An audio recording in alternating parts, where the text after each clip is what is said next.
Bergelimang hadiah, warga Kaltim sebut Anies cuma presiden door prize, kelasnya hanya presiden hiburan. Emang payah si badut Yaman ini. Hargai mereka lebih dari sekedar pasang wajah. Oh, gini loh, cerdas itu apa sih?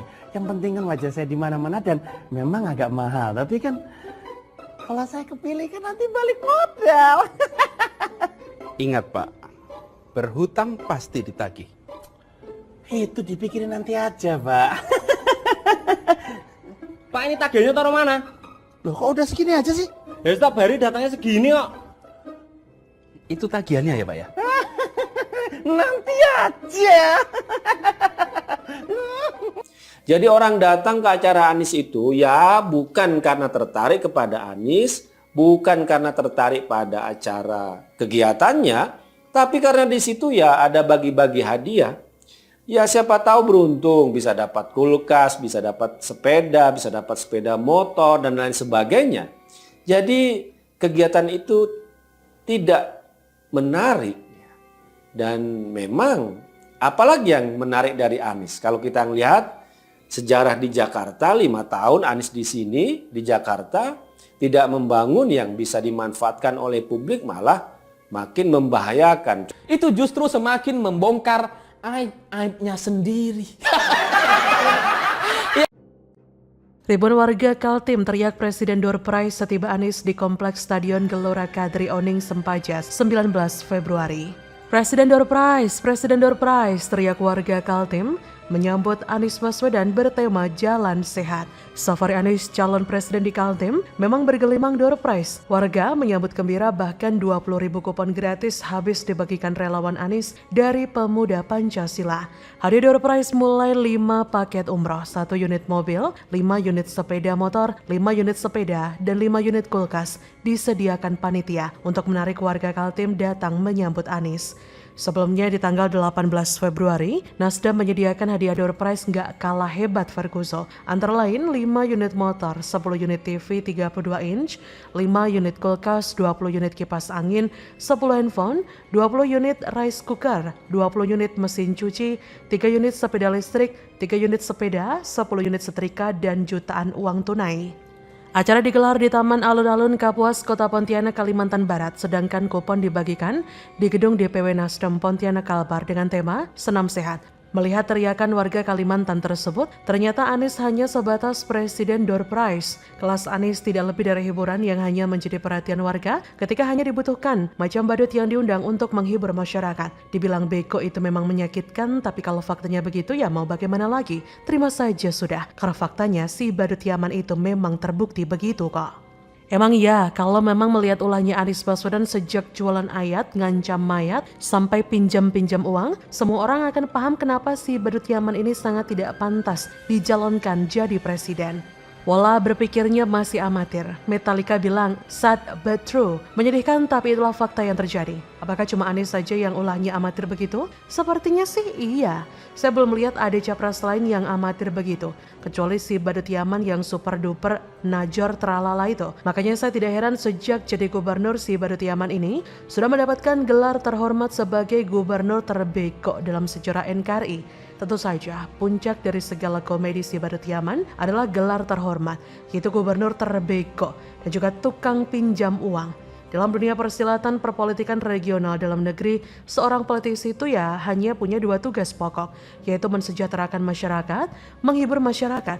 Jika seorang politisi bahkan masih belum mampu melakukan yang pertama, setidaknya ia harus bisa melakukan yang kedua. Dan si badut Yaman itu sudah melakukannya, tentu saja yang kedua. Namun sebodoh-bodohnya si badut Yaman yang kebeletnya pres itu, tetap saja lebih bodoh lagi parpol yang mau mengusungnya. Akibat ambisi Surya Paloh yang tidak pada tempatnya, akhirnya menimbulkan dampak reaksi keras dari masyarakat Indonesia yang masih waras dan cerdas.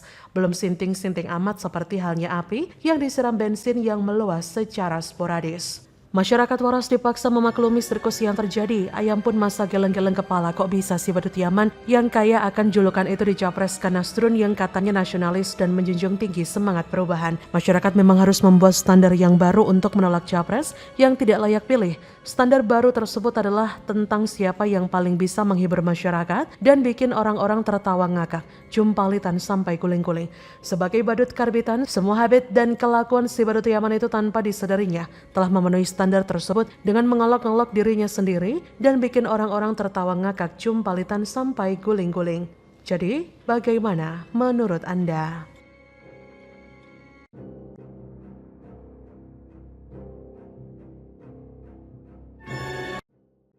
Islah Bahrawi tampar keras muka Anies yang kampanye di Masjid Pontianak. Anies bukan menjayakan Islam tapi menunggangi agama demi kejayaannya. Bangsat emang. Mengapa agama itu selalu menarik untuk dijadikan tunggangan oleh kelompok-kelompok yang punya ambisi kekuasaan politik terutama. Ya, semua agama ada 3 faktor. Ini sering saya sampaikan juga. Satu, agama itu berbasis dogma. Apa dogma itu? Percaya nggak percaya harus percaya. Ini semua agama kan punya konsep itu. Yang kedua adalah apa yang disebut dengan martirdom, kemartiran. Semua agama mengajari ini. Sahid. Kalau membela agama dia mati akan masuk surga secara langsung tanpa hisab dan sebagainya. Kemudian yang ketiga adalah messianic belief. Semua agama punya ini, bahwa nanti menjelang hari akhir yang berkuasa itu adalah agama saya. Semua agama punya ini. Nah, 3 konsep inilah yang dipakai oleh berbagai kepentingan politik sebagai kuda-kuda tunggangan, sehingga apa? Mudah pemeluk agama itu untuk dihipnotis untuk kepentingan politik. Ini merupakan kabar buruk bagi politik di Indonesia karena dimulainya tersebarnya politik yang bernuansa SARA. Kampanye Anies ini sama dengan kampanye-kampanye para pendukung dia lainnya tuh. Modelnya model terzolimi sekarang yang dia pakai. Ingat nggak waktu dulu Rizik Syihab bilang bahwa mobilnya kebakar, padahal sebenarnya nggak jelas tuh siapa yang bakar. Nah, sekarang mereka model lagi tuh, tiba-tiba ada datang penolakan, tiba-tiba ada teror ular kobra. Ini tuh sebenarnya bagian daripada kampanye terzolimi yang dilakukan oleh pendukungnya Anies Baswedan, termasuk juga mereka menebarkan hoax bahwa ketika Anies datang, banyak juga yang datang untuk menyambut Anies. Direktur Eksekutif Jaringan Moderasi Beragama Indonesia, Islah Bahrawi, mendadak mengomentari Anies Rashid Baswedan yang mengumumkan dirinya bakal sholat Jumat di salah satu masjid di Pontianak 16 Februari. Menanggapi hal tersebut, Islah membaca pergerakan baca pres Nasdem tersebut sebagai langkah kampanye. Dan menurut Islah, berkampanye politik di dalam masjid merupakan sesuatu yang keliru, sebab hal yang seperti itu adalah bagian dari politisasi agama. Bukan hanya itu, Islam menilai Anies bukannya menjayakan agama Islam, namun menunggangi agama untuk menjayakan dirinya sendiri. Bahkan Anies bukan diperintah Tuhan, tapi Tuhanlah yang Anies perintah. Sebelumnya melalui akun Twitter resmi Partai Nasdem, mantan Gubernur DKI Jakarta itu mengatakan akan melaksanakan sholat Jumat berjamaah di Masjid Raya Mujahidin Pontianak, Kalimantan Barat pada Jumat lalu. Bahkan partai pengusung Anies yaitu Nasdem menyuruh masyarakat berbondong-bondong meramaikan masjid tempat Anies sholat Jumat. Hal ini tentu saja bukan lagi pertanda, tapi Nasdem dan Anies sudah masuk dan mendukung cara berkampanye dengan menggunakan politik identitas. Terlihat dari foto yang diunggah lewat akun Instagram Anies, ribuan masyarakat tampak antusias menyambut kedatangannya. Dengan senyumnya yang khas serta didampingi oleh Wali Kota Pontianak, Edi Rusdi Kamtono, Anies menyapa warga yang menyambut ramah kehadirannya. Ia pun mengaku senang akhirnya bisa menginjakan kaki di bumi Katulistiwa dan menyapa langsung warga masyarakatnya. Bahkan menurut Anies, Masjid Mujahidin merupakan bukti bahwa gotong royong telah menjadi tradisi bangsa Indonesia. Masjid Mujahidin, kata capres yang diusung Nasdem itu, tak hanya sebagai rumah ibadah tapi juga pusat berkegiatan. Jadi menurut Anies, masjid dapat digunakan sebagai tempat kampanye. Kita tentu tidak akan lupa bahwa pada saat Pilkada Jakarta, Anies juga menggunakan masjid-masjid untuk berkampanye. Dan kini pola tersebut kembali digunakan dan mulai dibawa ke seantero negeri oleh bapak politik identitas satu ini. Anies tidak peduli perpecahan yang bakal terjadi demi ambisi.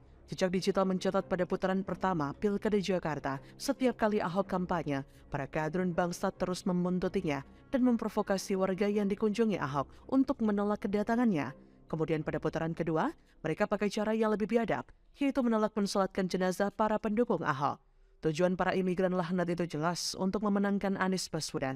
Padahal, keputusan tidak memilih Anies adalah hak konstitusional setiap warga negara yang wajib dihormati. Perbedaan pilihan yang bersifat duniawi malah dihubungkan dengan persoalan akidah. Para bangsat-bangsa itu harusnya paham bahwa agama itu menerangi, bukan menggelapi. Agama itu mengasihi, bukan memusuhi. Agama itu rahmat, bukan kebencian. Dan Anies kini sibuk membungkus dirinya yang busuk dengan citra yang baik, tanpa mengabaikan jejak digitalnya yang penuh dengan kemunafikan. Itulah didikan dari orang-orang sekular yang kapitalis dari dunia barat, yang suka merecoki negara lain, yang diincar kekayaan alamnya, apalagi seperti Indonesia. Hal ini tentu saja semakin menunjukkan betapa bobroknya akhlak Anies. Masjid pun dijadikan sarana kampanye, dan percayalah citra politik identitas bakal terus menempel pada Anies. Kedegilan semacam ini memang memuakan. Demi kepentingan politik Anies, mereka menunggangi masjid. Demi kepentingan politik Anies yang menjadikan masjid sebagai sarana politik identitas yang diusungnya dengan pola intimidasi terselubung. Makanya saya tak heran, kacaunya atmosfer politik di Indonesia saat ini adalah akibat dari nafsu dan ambisinya Anies menjadi capres pada pemilu 2024. Kelakuan manusia pengecut yang belingsatan pantat panas akibat ambisinya yang overdosis kelewatan. Bangsat memang. Bagaimana menurut Anda?